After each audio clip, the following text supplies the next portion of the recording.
درود پاک پڑھنے کے بے شمار فضائل و برکات ہیں۔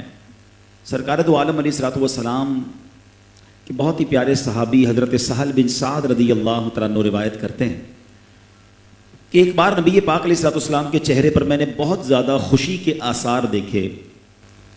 حضرت ابو طلحہ انصاری رضی اللہ تعالیٰ عنہ نے عرض کی، یا رسول اللہ صلی اللہ علیہ وسلم، میرے ماں باپ آپ پر قربان، آپ کے چہرہ مبارک پر خوشی کے آج بہت زیادہ آثار ہیں۔ صحابہ کرام علیہ رضوان کا ایک بڑا پیارا انداز تھا کہ جب بھی وہ کوئی غیر معمولی چیز ذات مصطفیٰ صلی اللہ تعالیٰ علیہ وسلم میں دیکھتے تو سوال کیا کرتے، اور اس سوال سے فائدہ یہ ہوتا تھا کہ آج ہمارے لیے کتنے پیارے پیارے مدنی پھول ہمیں ملتے ہیں۔ اب نبی پاک کے چہرے پر خوشی ہے، صحابہ اس کا بھی سوال کیا کرتے، کہتے حضور آج آپ کے چہرے پہ بڑے خوشی کے آثار ہیں۔ تو نبی پاک علیہ الصلوۃ والسلام نے فرمایا، بے شک ابھی جبریل امین میرے پاس آئے اور کہا، اے محمد صلی اللہ علیہ وسلم، جس نے آپ پر ایک مرتبہ درود پاک پڑھا، اللہ کریم اس کے اعمال نامے میں 10 نیکیاں لکھے گا، 10 گناہ مٹا دے گا اور 10 درجات بڑھا دے گا۔ سبحان اللہ سبحان اللہ۔ پہلے تو نبی پاک کی خوشی کی وجہ کیا ہے ذرا یہ سمجھیے گا، ہم پر پیار دیکھیں کتنا ہے۔ مجھے بتائیں، درود کون پڑھے؟ امتی۔ ثواب کسے ملے گا؟ امتی کو۔ گناہ کس کے معاف ہوں گے؟ امتی کے۔ درجے کس کے بلند ہوں گے؟ امتی کے۔ اور خوش کون ہو رہا ہے؟ میرے آقا خوش ہو رہے ہیں، اتنا خوش ہو رہے ہیں، اتنی خوشی کے آثار ہے کہ صحابہ کرام نے نوٹ کیا کہ حضور آپ کا چہرہ خوشی سے چمک رہا ہے، دبک رہا۔ یہ کیا ہے؟ یہ امت سے کیسا پیار ہے کہ میرے امتیوں کی بگڑی بن جائے گی، مجھ پر درود پڑھتے جائیں گے، ان کے گناہ معاف ہوتے جائیں گے، نامہ اعمال میں نیکیاں لکھی جائیں گی، ان کے درجے بلند ہو جائیں گے۔ شاعر لکھتے ہیں نا، آتا ہے فقیروں پہ انہیں پیار کچھ ایسا، آتا ہے غلاموں پہ انہیں پیار کچھ ایسا، وہ تو چین میں ہوگا، عیش میں ہوگا، جنت کی نعمتوں میں ہوگا۔ وَأَمَّا مَنْ خَفَّتْ مَوَازِينُهُ، جس کی نیکیوں کا پلڑا ہلکا ہو گیا، فَأُمُّهُ هَاوِيَةٌ وَمَا أَدْرَاكَ مَا هِيَ نَارٌ حَامِيَةٌ۔ قرآن کہتا ہے وہ پھر بھڑکتی ہوئی آگ میں ڈال دیا جائے گا۔ اس کی تفسیر میں احادیث ملتی ہیں کہ ایسا بھی ہوگا کہ کوئی بندہ ایک نیکی اس کی کم ہوگی، اس کا ایک گناہ صرف زیادہ ہوگا، وہ پریشان ہو جائے گا کہ کوئی مجھے ایک نیکی دے دے یا میرا ایک گناہ دے دے تاکہ میرا نیکیوں کا پلڑا بھاری اور میں جنت میں جاؤں۔ احادیث میں مضمون ملتا ہے کہ بندہ مارا مارا پھرے گا، ماں کے پاس جائے گا، والد کے پاس جائے گا، دوستوں کے پاس جائے گا کہ ایک نیکی دے دو یا ایک گناہ لے لو، کوئی نہیں دے گا نیکی۔ بتاؤ اس دن کتنا اسے یاد آئے گا کہ میں اور درود پاک پڑھ لیتا تو 10 نیکیاں بڑھ جاتی، 10 گناہ معاف ہو جاتے۔ یہ کتنا کمال کا وظیفہ ہے، صرف نیکیاں نہیں بڑھ رہی، گناہ ڈیلیٹ بھی ہو رہے ہیں۔ یعنی نامہ اعمال میں نیکیوں کا پلڑا بھاری کرنے کا پورا انتظام ہے درود پاک کے ورد میں۔ مگر بدقسمتی یہ ہے کہ ہم سے دنیا بھر کی بحث کروا لیں، مطلب فضول باتیں کروا لیں، درود پاک کا ٹائم نہیں نکالتے۔ خدا را ایسا نہ کرے، ابھی زندہ ہے نا، پڑھیں جتنا پڑھنا ہے، یہ نیکیاں کما لیں، مرنے کے بعد بندہ حسرت کرے گا، مولا بھیج دے ایک بار درود پاک پڑھ لوں، 2 رکعت نفل پڑھ لوں، ایک بار سبحان اللہ کہہ لوں، نہیں ملے گا موقع۔ آج وقت ہے نا، سانسیں چل رہی، نعرہ رسالت، علماء اہل سنت، ماشاءاللہ قبلہ مفتی حسان صاحب تشریف لائیں، مرحبا۔ تو اب آپ ذرا غور کریں کہ چند سیکنڈز میں بیٹھے بیٹھے جنت میں درخت لگ سکتے ہیں، تو پھر ہم فضول باتوں میں اپنا وقت کیوں ضائع کرتے ہیں؟ تو اللہ کرے کہ میری بھی عادت بن جائے، آپ کی بھی عادت بن جائے، اور ہم ذکر و درود کرنے والے، پڑھنے والے بن جائیں۔ محبت کے ساتھ بآواز بلند درود پاک پڑھ لیں، صلو علی الحبیب صلی اللہ تعالی علی محمد صلی اللہ علیہ وسلم۔ آج میرے پیارے اسلامی بھائیوں، ایک بڑی کمال کی میں نے آپ کو حدیث سنانی ہے۔ اب وہ حدیث کیا ہے ذرا غور کیجئے گا۔ اس سے پہلے میں تھوڑی سی تمہید باندھوں گا تاکہ آپ کو اندازہ ہو کہ اس حدیث پہ انعام کتنا بڑا ہے۔ بعض کام ایسے ہوتے ہیں جن پر جنت کی خوشخبری سنائی جاتی ہے، حدیث پاک میں روایتوں میں الفاظ ملتے ہیں۔ بعض وہ ہوتے ہیں جن سے جہنم سے آزادی کی خوشخبری مل جاتی ہے۔ بعض کام وہ ہوتے ہیں جن کے بارے میں فرمایا جاتا ہے کہ یہ کام جو کر لے گا پل صراط سے آسانی سے گزر جائے گا، کسی میں عذاب قبر سے چھٹکارے کی بشارت ہوتی ہے۔ مگر آج جو میں 7 کام بتا رہا ہوں، 7 اوصاف بتا رہا ہوں، جس کے اندر یہ 7 اوصاف، یہ 7 عادتیں پائی جائیں گی، اس کو پتہ کیا انعام ملے؟ قابل رشک دوست ہے، اور جو نبی پاک کا دوست بن جائے پھر اس کا عالم کیا ہوگا؟ سبحان اللہ۔ یاد رہے کہ جو نبی پاک کا دوست بن جائے، اللہ پاک اسے اپنا ولی بنا لیتا ہے، اور جس کو رب اپنا ولی بنا لے اس کے بارے میں قرآن پاک میں فرماتا ہے، الا ان اولیاء اللہ لا خوف علیہم ولا هم يحزنون۔ کیا فرمایا؟ سن لو، بے شک اللہ کے ولیوں پر نہ کچھ خوف ہوگا اور نہ وہ غمگین ہوں گے۔ تو پتہ چلا کہ جو نبی پاک کا دوست ہو وہ اللہ کا دوست ہے، اللہ کا بھی پیارا ہے، اور اللہ کا جو پیارا ہو اس کی شان کیا ہوتی ہے کہ بعض روایت اور حدیثوں میں آیا کہ جو اللہ کا ولی ہو اللہ پاک اس کی خصوصی مدد فرماتا ہے، جو اللہ پاک کا دوست ہو اللہ پاک اسے گناہوں سے محفوظ رکھتا ہے، جو اللہ پاک کا دوست ہو اسے دنیا کی محبت سے بچایا جاتا ہے، جو اللہ پاک کا دوست ہو وہ جب رب سے پناہ مانگے تو پناہ بخشی جاتی ہے، جو اللہ پاک کا دوست ہو رب کریم اس کی چاہت کو رد نہیں فرماتا، اللہ پاک کا ولی جو مانگے وہ عطا کیا جاتا ہے، اور انتقال کے وقت اس کے ایمان کی حفاظت کی جاتی ہے اور اس خوش نصیب کو شیطان کی چالوں سے محفوظ رکھا جاتا ہے۔ اب نبی پاک کا دوست بن گیا تو اللہ کا بھی دوست بن گیا۔ اب نبی پاک نے کس کو اپنا دوست کہا ہے؟ اور دوست بننے کا مطلب شاعر لکھتے ہیں نا، اللہ کا محبوب بنے جو تمہیں چاہے۔ آقا کو جو چاہتا ہے نا تو اللہ کا محبوب بن جاتا ہے، لیکن جس کو نبی پاک چاہے اس کا عالم کیا ہوگا؟ اللہ کا محبوب بنے جو تمہیں چاہے، اس کا تو بیاں ہی نہیں کچھ جسے تم چاہو۔ اب آئیے غور سے حدیث کو سنیے کہ نبی پاک نے 7 قسم کی عادتیں، 7 اوصاف کو بیان کر کے فرمایا کہ جس کے اندر یہ 7 اوصاف ہوں گے وہ میرا قابل رشک دوست ہے۔ کیسا پیارا دوست ہے؟ اب آؤ سنتے جائیے، اور اگر میرے اور آپ کے اندر یہ عادتیں نہیں ہیں تو آج سے ان عادتوں پر عمل کرنے کی کوشش کرنی ہے۔ ترمذی شریف کی حدیث ہے، اللہ کے حبیب علیہ الصلوۃ والسلام فرماتے ہیں، حضرت ابو امامہ باہلی رضی اللہ تعالیٰ عنہ اس حدیث کے راوی ہیں، فرمایا ان اغبط اولیائی عندی، بے شک میرے نزدیک میرے دوستوں میں زیادہ قابل رشک وہ ہے جس میں یہ صفات ہو۔ نمبر 1 فرمایا لمؤمن، جو مومن ہو۔ نمبر 2 خفیف الحاظ، کم سامان والا ہو۔ نمبر 3 ذو حظ من الصلاۃ، کثرت سے نماز پڑھنے والا ہو۔ نمبر 4 احسن عبادت ربی، اپنے رب کی اچھے انداز میں عبادت کرنے والا ہو۔ نمبر 5 وَأَطَاعَهُ فِي السِّرِّ، تنہائی میں اللہ کی فرما برداری کرنے والا ہو۔ چھٹی عادت کیا فرمائی؟ وَكَانَ غَامِضًا فِي النَّاسِ لَا يُشَارُ إِلَيْهِ بِالْأَصَابِ، لوگوں میں چھپا ہوا ہو اس کی طرف انگلیوں سے اشارے نہ کیے جاتے ہوں۔ اور 7ویں نمبر پر فرمایا وَقَانَ رِزْقُهُ كَفَافًا فَصَبَرَ عَلَى ذَلِكَ، اس کا رزق یعنی آمدن بقدر کفایت ہو اور وہ اس پر صبر کرتا ہو۔ یہ وہ 7 اوصاف ہیں میرے پیارے اسلامی بھائیوں جس کے بارے میں نبی پاک فرماتے ہیں کہ وہ میرا قابل رشک دوست ہے۔ اب ذرا غور کرنا ہے، ہم اپنی زندگی میں اگر ان معاملات میں ہیں بھی تو خواہشیں کچھ اور ہیں۔ اگر کسی کا رزق تھوڑا ہے وہ اس پر صبر کرنے والا نہیں، اگر وہ گمنام ہے اسے کوئی جانتا نہیں تو اسے مشہور ہونے کا شوق بڑا ہوا ہے، وہ چاہتا ہے میری جناب باتیں دنیا میں پھیل جائیں۔ نیتیں اگر اخلاص والی نہیں ہیں تو اپنی ان عادتوں پر غور کرے۔ اب ذرا باری باری ہم بات کر لیتے ہیں۔ پہلا وصف کیا ہے؟ کہ وہ مومن ہے۔ سبحان اللہ، ہم اللہ کا شکر ادا کرتے ہیں کہ ہم ایمان والے ہیں، اور اللہ سے دعا بھی کرتے ہیں کہ اللہ ہمیں مرتے دم تک ایمان پر استقامت نصیب فرما، ایمان سلامت لے کر ہم قبر میں جائیں۔ لیکن کیا اس ایمان کی حفاظت کی فکر ہے؟ آپ کو پتہ ہے آج کل کتنی پلاننگ کے ساتھ ایمان لوٹنے کی کوشش ہو رہی ہے، کس طرح اسلام کا لبادہ اوڑھ کر طرح طرح کے انداز میں اسلام کی باتیں کر کے لوگوں کا ایمان چھیننے کی کوشش ہو رہی ہے۔ اور ہم سوچ بھی نہیں رہے، سب کی باتیں سن رہے ہیں، سب کے پاس جا رہے ہیں، سوشل میڈیا کا زمانہ ہے، کوئی بات نہیں جناب اس کی بھی سن لو، دیکھو تو صحیح وہ کیا کہتا ہے، اور پھر کنفیوز ہوتے نظر آتے ہیں۔ نہیں میرے پیارے اسلامی بھائیوں، سیدی اعلیٰ حضرت نے 100 سال پہلے سمجھا دیا تھا۔ آپ نے فرمایا سونا جنگل، رات اندھیری، چھائی بدلی کالی ہے، سونے والوں جاگتے رہیو، چوروں کی رکھوالی ہے، آنکھ سے کاجل صاف چرا لیں یا وہ چور بلا کے ہیں، تیری گٹھڑی تاکی ہے اور تو نے نیند نکالی ہے۔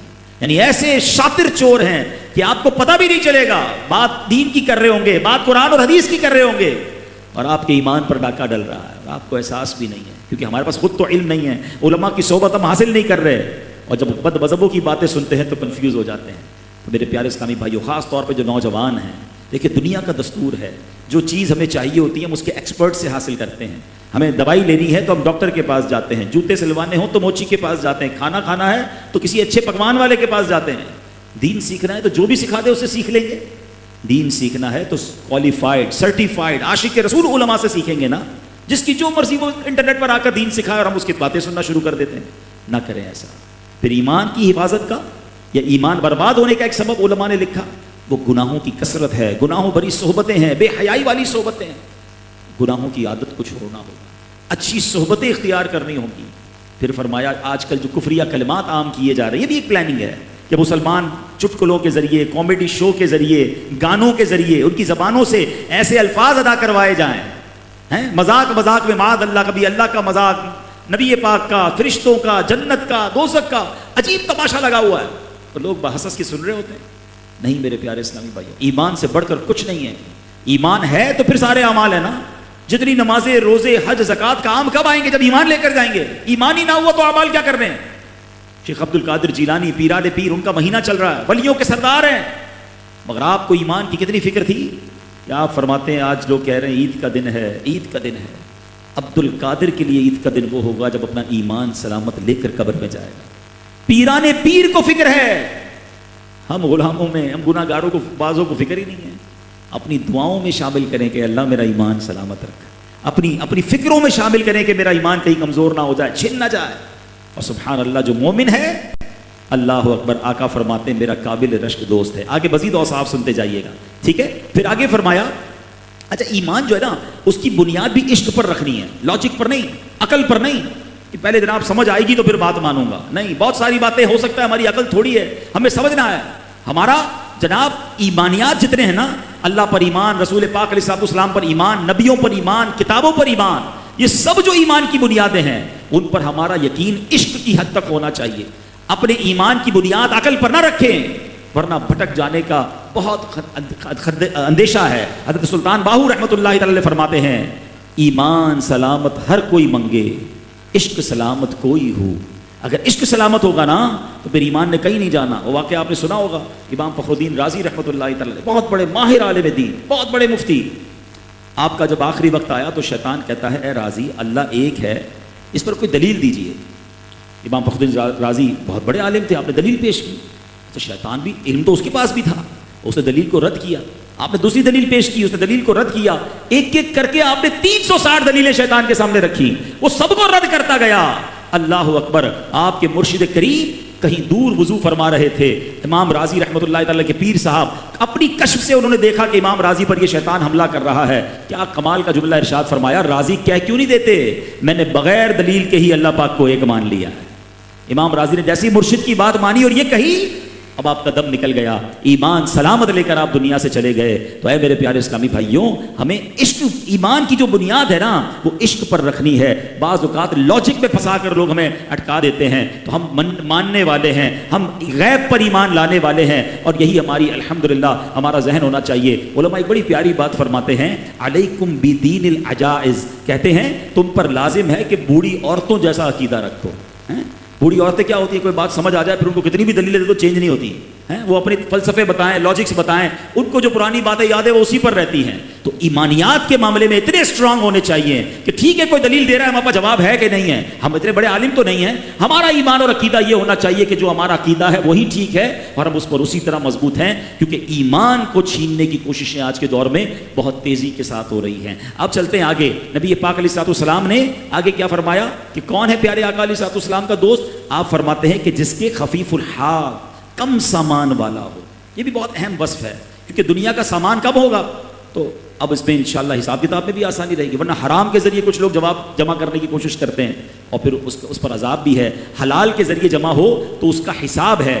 لہذا دنیا کی حرص دل میں نہیں رکھنی چاہیے. سبحان اللہ. پچھلی آسمانی کتابوں میں کیا خوبصورت جملہ ہے کہ اللہ پاک نے فرمایا اے ابن آدم، میں نے سب کچھ تیرے فائدے کے لیے بنایا ہے اور تجھے اپنے لیے یعنی اپنی عبادت کے لیے پیدا کیا ہے. بس اپنے مقصد تخلیق کو بھول کر جو تیرے لیے بنایا ہے اس میں دل نہ لگاؤ. یعنی دنیا میں دل لگا کر خالق کو بھول جاتے ہیں. اب اللہ کی یاد اور عبادت کے لیے بنائے گئے ہیں، دنیا کے مال و دولت کے لیے نہیں بنائے گئے. تو کاش یہ ذہن بن جائے کہ جتنا رب دے اس پر راضی رہیں. ہر وقت دنیا کے لیے سوچتے رہنا اور دنیا کے معاملات میں غرق رہنا یہ محمود نہیں ہے. تو اے میرے پیارے اسلامی بھائیوں، یہ بات ہمیں سمجھنی ہے. اسی طرح آگے چلتے ہیں.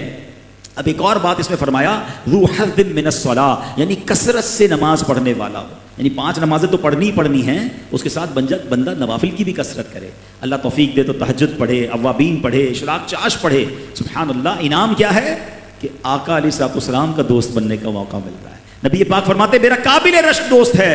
اے کاش ہمیں پوری 5 نمازوں کی عادت بھی نصیب ہو اور سنتوں اور نوافل کی عادت بھی نصیب ہو. مگر آج حال یہ ہے کہ بڑی تعداد میں لوگ فرض نمازیں قضا کر رہے ہیں غور کیجئے، نماز دین کا ستون ہے، نماز مومن کی معراج ہے، نماز اللہ پاک کی خوشنودی کا سبب ہے، نماز میرے پیارے آقا علیہ الصلوۃ والسلام کی آنکھوں کی ٹھنڈک ہے، اور نمازی کو قیامت کے دن اللہ کا دیدار کروایا جائے گا۔ یہ اتنا بڑا انعام ہے۔ اب غور کریں نماز کتنی اہمیت والی چیز ہے کہ جب اللہ نے اپنے حبیب کو اپنے پاس بلایا معراج کی رات، تو وہاں کیا تحفہ عطا فرمایا؟ نماز کا تحفہ عطا فرمایا۔ جب آپ اپنے کسی پیارے کو اپنے گھر بلاتے ہیں، اپنے قریب بلاتے ہیں، تو بیسٹ چیز تحفے میں دیتے ہیں نا۔ اللہ نے اپنے محبوب کو بلایا تو معراج کی شب یہ تحفہ عطا فرمایا۔ تو اب غور کیجیے۔ اچھا، پھر ایک اور خوبصورت بات علماء کہتے ہیں، معراج کی رات نبی پاک کو اللہ کا دیدار نصیب ہوا نا۔ بندے تو ہم بھی ہیں، قابل نہیں، مگر تمنا تو دل میں ہے نا کہ ہمیں بھی اللہ کا دیدار نصیب ہو۔ تو دیکھو میرے آقا نے ہمارے لیے بھی رب کے دیدار کا انتظام کر دیا کہ جو معراج کی رات تحفہ لے کر آئے نا، جو بندہ نماز پابندی سے پڑھتا ہے، قیامت کے دن اس کو بھی اللہ کا دیدار کرایا جائے گا۔ آقا نے معراج کی شب دیدار کیا، اگر ہم ہمارے لیے تحفہ ایسا لے کر آئے کہ ہم نمازی بن جائیں، تو انشاءاللہ قیامت کے دن رب کی بارگاہ میں جب حاضری ہوگی تو انشاءاللہ ہمیں بھی تحفہ دیا جائے گا کہ اللہ کریم کا دیدار عطا ہوگا۔ اور سبحان اللہ، نمازوں کی تو کیا ہی بات ہے۔ اوابین اگر پڑھیں، جو مغرب کے بعد، حدیث پاک ہے، جو مغرب کے بعد 6 رکعتیں اس طرح ادا کرے کہ ان کے درمیان کوئی بری بات نہ کہے، تو یہ 6 رکعتیں اس کے لیے 12 سال کی عبادت کے برابر ہوگی۔ 6 منٹ لگتے ہیں 6 رکعتوں میں، اور 12 سال کی عبادت کا ثواب ہے۔ اگر میں یہ کہوں کہ 6 رکعتیں پڑھیں 6000 روپے ملیں گے، میرا خیال ہے کسی مغرب میں یہ 6 رکعتیں مس نہ ہوں گی۔ 12 سال کی عبادت کا ثواب۔ ایک جگہ نبی پاک فرماتے ہیں، جو شخص وضو کرے اور اچھا وضو کرے اور ظاہر و باطن کے ساتھ متوجہ ہو کر 2 رکعتیں پڑھے، اس کے لیے جنت واجب ہو جاتی ہے۔ لیکن نمازوں سے بہت زیادہ دوری ہے۔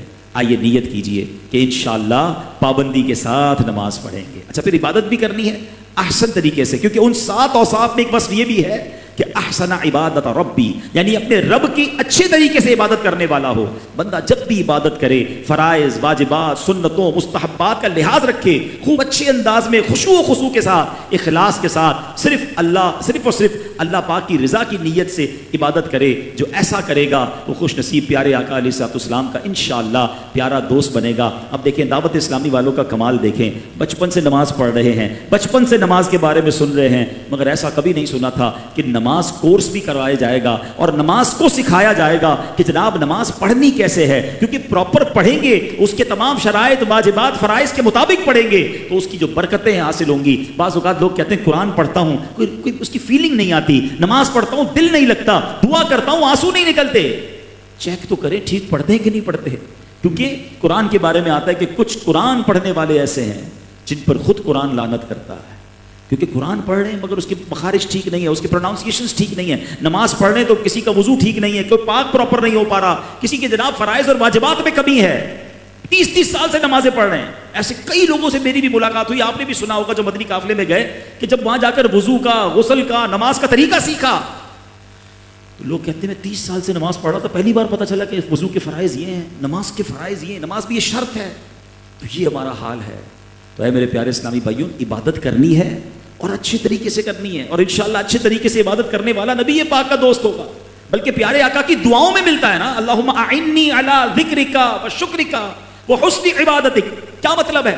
اللہ میری مدد کر کہ میں تیرا شکر ادا کروں اور میں تیری اچھے طریقے سے عبادت کروں، تیرا ذکر کروں۔ نبی پاک دعا کر رہے ہیں تو اللہ مجھے اور آپ کو اچھے طریقے سے عبادت کرنے والا بنا۔ عبادت میں بہت کھوٹ جمع ہو گیا ہے، دکھلاوا آ گیا ہے، ریاکاری آ گئی ہے۔ وہ پہلے کہتے تھے نا نیکی کر دریا میں ڈال، اب نیکی کر فیس بک پہ ڈال، ہر چیز سوشل میڈیا پہ ڈالنی ہے، صدقہ خیرات کرنا ہے وہ لوگوں کو بتانا ہے، حج عمرے پہ جانا ہے وہ لوگوں کو بتانا ہے، لوگوں کو پتہ نہ چلے تو ٹینشن شروع ہو جاتی ہے۔ نہیں میرے پیارے اسلام، شیطان کے واروں سے بچیے۔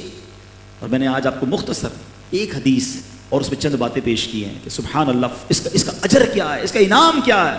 خدا کی قسم پیارے آقا اپنے قدموں میں رکھ لیں، اپنے نالین اٹھانے والے غلاموں میں ہمیں شامل کر لیں تو ہمارے بیڑے پار ہو جائیں گے۔ مگر یہاں پیارے آقا فرما رہے ہیں جس میں 7 اوصاف ہوں گے، وہ میرا قابل رشک دوست ہے، تو بیڑا پار ہو جائے گا نا۔ کوئی اتنا بھی مشکل کام نہیں کہ ہم نہیں کر پائیں، اللہ کی رضا پر راضی رہنے والے بن جائیں، شہرت کی خواہش دل سے نکالیں، ایمان کی استقامت کی فکر کریں، نماز پابندی سے پڑھیں اور پھر اچھے طریقے سے پڑھیں، تو انشاءاللہ نبی پاک کی طرف سے خوب کرم نوازی ہوگی۔ اللہ مجھے بھی ان باتوں پر عمل کرنے کی توفیق نصیب فرمائے، آپ کو بھی نصیب فرمائے۔ الحمدللہ آج کے اس پرفتن دور میں عشق رسول کو بڑھانے والی، خوف خدا کو دل میں پیدا کرنے والی، اللہ رسول کی محبت کو اور دلوں میں اجاگر کرنے والی باتیں دعوت اسلامی کے اس پیارے ماحول میں سکھائی جاتی ہیں. آپ بھی اس ماحول سے وابستہ رہیے. آج تو ماشاءاللہ شادی کی محفل کی وجہ سے آپ نے بیان سن لیا، لیکن کوشش کریں کہ ہر جمعرات دعوت اسلامی کا اجتماع ہوتا ہے، ہر ہفتے مدنی مذاکرے ہوتے ہیں. کوشش کر کے فیضان مدینہ آ جائے کریں، ورنہ مدنی چینل پر الحمدللہ اس طرح کے بیانات سنیں گے تو انشاءاللہ ہم بھی باعمل بن جائیں گے. اسلامی بہنیں پردے میں سن رہی ہیں تو اسلامی بہنوں کے بھی ماشاءاللہ اجتماعات علاقہ میں ہوتے ہیں، تو آپ اس میں تشریف لے جایا کریں. ماشاءاللہ 25 اکتوبر کو فیضان مدینہ میں ذمہ داران کے لیے تربیتی اجتماع ہو رہا ہے، تو اس میں بھی آپ تشریف لے جائیں. اور 29 نومبر کو انشاءاللہ اس علاقے سے 1 ماہ کا مدنی قافلہ 30 ڈیز کا مدنی قافلہ سفر کر رہا ہے. اللہ وہ دن لائے کہ ہم بھی مدنی قافلوں کے مسافر بنیں. اب میں نے علم دین کی بات کی ہے، بہت ساری باتیں سیکھنے کی بات کی ہے،